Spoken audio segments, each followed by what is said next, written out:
Also, when you're listening to music, part of being yourself is also the things you do like about music.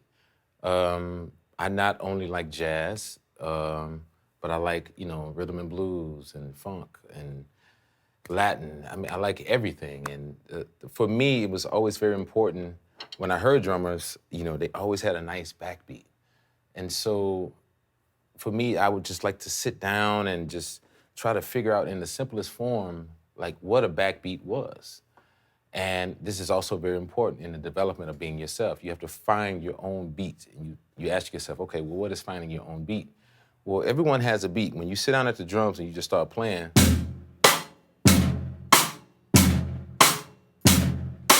you have your own natural beat of how you feel the time.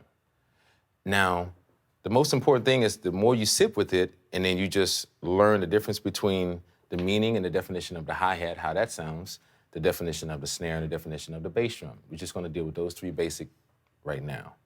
And so you just say you wanna just get into a groove, So you're taking it one step at a time. The hi-hat naturally has a high-pitched sound. So it's naturally gonna sit on top, and then the layers are gonna just go from bottom to top or top to bottom, depending on how you reference. Snare drum tends to sit somewhere in the middle. So you hear.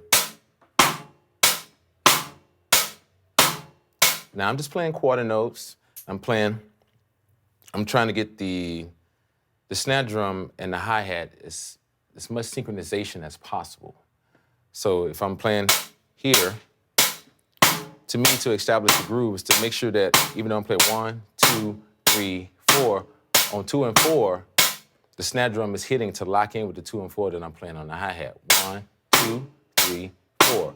That's finding a pulse. That's finding that my natural groove of how it feels to me. And then I add the bass drum per se on 1. 1, 2, 3, 4. 1, 2, 3, 4. 1, 2, 3, 4. 1, 2, 3, 4.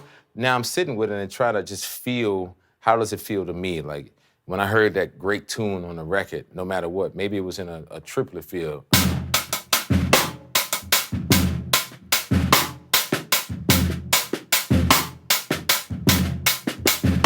I can now listen to it with a certain reference point of the high of the hi-hat, the mid-range of the snare drum, and the low end of the bass drum, and see how it appeals to me. And that way I'm also developing another sense of reference with the drums. So here's a few references and a few pointers, about, what the drums mean to you. I hope you can take this information and apply it to just you being yourself naturally behind the kit. There are no expectations when you're sitting behind the drums. It's just you. It's, no one's there to judge you. It's only you judging yourself according to what everyone else is saying. And it's not necessary. It has nothing to do with music. It has nothing to do with any other element except for it's just you and the drums.